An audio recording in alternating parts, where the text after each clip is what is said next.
بسم اللہ کی برکت کا واقعہ۔ کہا جاتا ہے کہ کسی علاقے میں قحط سالی پیدا ہو گئی۔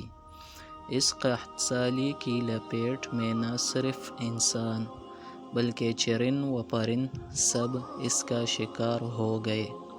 مویشی مالکان بے حد پریشان تھے۔ اس دوران ایک مسجد کے مولوی نے جمعہ کے خطبے میں نہایت یقین کے ساتھ یہ بات بتائی کہ اللہ کا نام لے کر یعنی بسم اللہ پڑھ کر دریا کو حکم دیا جائے تو وہ بھی نافرمانی نہیں کرتا۔ خطبہ سننے والوں میں ایک چرواہا بھی موجود تھا۔ مولوی کی یہ بات اس کے دل میں اتر گئی اور اس بات پر اس کا یقین کامل ہو گیا۔ اس نے واپس آ کر اپنی بکریاں کھولے اور سیدھا دریا پر چلا گیا۔ اونچی آواز سے بسم اللہ الرحمن الرحیم پڑھا اور دریا کو کہا وہ اپنی بکریاں چروانے کے لیے دوسرے پار جانا چاہتا ہے، اور اسے کہا کہ مجھے اپنے اوپر سے گزرنے دے۔ یہ کہہ کر اس نے اپنی بکریوں کو لیا اور دریا پر چلتا ہوا دریا پار کر گیا۔ دریا کے دوسری طرف کا علاقہ گھاس سے بھرا پڑا ہوا، درختوں کے پتے بھی سلامت تھے کیونکہ کسی کو یہاں تک آنے کی رسائی نہیں تھی۔ اس نے خوب اچھی طرح اپنی بکریوں کو سیر کروایا اور واپس لوٹ آیا۔ پھر یہ اس کا معمول بن گیا کہ وہ بکریاں پار چھوڑ کر واپس آ جاتا اور شام کو جا کر بکریاں واپس لے آتا۔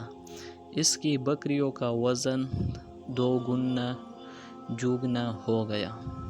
لوگ چونک گئے اور اس سے پوچھا کہ وہ اپنی بکریوں کو کیا کھلاتا ہے۔ وہ سیدھا سادہ اور صاف دل نوجوان تھا۔ اس نے صاف صاف بات بتا دی کہ جناب، میں تو بسم اللہ الرحمن الرحیم پڑھ کر دریا پر چل کر اپنی بکریاں دوسری طرف چروانے لے جاتا ہوں۔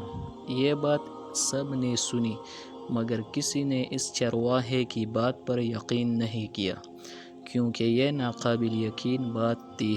مگر بات ہوتے ہوتے مولوی صاحب کے پاس پہنچ گئی۔ مولوی صاحب نے اس چرواہے کو بلایا اور سارا ماجرا پوچھا۔ اس چرواہے نے مولوی صاحب کو ہی حوالہ بنا لیا کہ مولوی صاحب، میں تو آپ کا شکریہ ادا کرنے والا تھا۔ آپ نے جمعہ کے خطبے میں جو نسخہ بتایا تھا کہ بسم اللہ کہہ کر دریا کو بھی حکم دو تو وہ بھی انکار نہیں کرتا، تو میں تو بس آپ کے نسخے پر ہی عمل کر رہا ہوں۔ مولوی صاحب خیریت سے اس کے چہرے کو دیکھتے رہے۔ مولوی صاحب نے کہا، بھائی صاحب، ایسی باتیں تو ہم ہر جمعہ میں کرتے ہیں، فقط ان کا مقصد لوگوں کا ایمان بنانا ہوتا ہے۔ مگر بکریوں والا ڈٹا رہا کہ میں تو بس بسم اللہ کہہ کر پانی پر چلتا ہوں اور بکریوں سمیت پانی پار چلا جاتا ہوں۔ آخر کار مولوی صاحب نے صبح خود یہ تجربہ کرنے کی ٹھانی۔ جیسے دیکھنے چرواہے سمیت پورا علاقہ بھی آ گیا۔ مجمع زیادہ تھا۔ مولوی صاحب نے 1-2 بار سوچا کہ انکار کر دوں کہ کہیں ڈوب نہ جاؤں، مگر وہ جو مولوی صاحب کو کندھے پر اٹھا کر لائے تھے اب بھی جوش و خروش سے اللہ اکبر کے نعرے لگا رہے تھے اور مولوی صاحب کے حق میں تعریفیں کر رہے تھے۔ آخر کار مولوی صاحب نے اپنے ڈر کو دور کرنے کے لیے ایک رسی منگوایا پہلے اسے ایک درخت کے ساتھ باندھا، پھر اپنی کمر کے ساتھ باندھا، پھر ڈرتے ڈرتے ڈھیلا ڈالا، بسم اللہ پڑھا اور دریا پر چلنا شروع ہو گئے، مگر پہلا پاؤں ہی رکھا تھا کہ پانی میں گر گئے۔ مولوی صاحب ڈبکیاں کھانے لگے اور پانی کے بہاؤ میں بہنا شروع ہو گئے۔ لوگوں نے کھینچ کر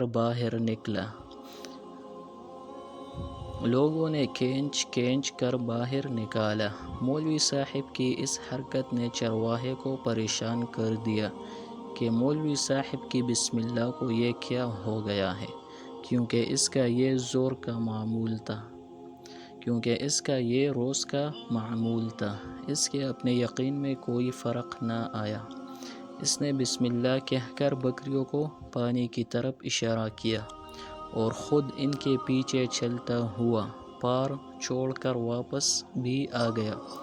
لوگ اسے ولی اللہ سمجھ رہے تھے اور اس کے حق میں نعرے لگا رہے تھے، مگر وہ سب سے بے نیاز سیدھا سادہ انسان تھا۔ وہ مولوی صاحب کے پاس پہنچا اور کہا، مولوی صاحب، میں آپ کی بسم اللہ کی تعریف سے کافی پریشان تھا، مگر پانی پر چلتے ہوئے مجھے آپ کی بسم اللہ کی بیماری کا پتہ چل گیا۔ اس چرواہے نے درخت سے بندھی رسی کی طرف اشارہ کیا اور کہا، مولوی صاحب، یہ ہے آپ کی بسم اللہ کی بیماری، آپ کی بسم اللہ کی برکت کو یہ رسی کھا گیا۔ آپ کو اللہ اور بسم اللہ سے زیادہ اس رسی پر بھروسہ تھا، لہذا اللہ نے بھی آپ کو رسی کے حوالے کر دیا۔ پھر کہنے لگا، مولوی صاحب، آپ بھی کمال کرتے ہو۔ میں نے آپ کے منہ سے سنا اور یقین کر لیا، اور میرے اللہ نے میرے یقین کی لاج رکھ لی، مگر آپ نے اللہ کا کلام سنا مگر یقین نہیں کیا، لہذا آپ کو اللہ نے رسوا کر دیا۔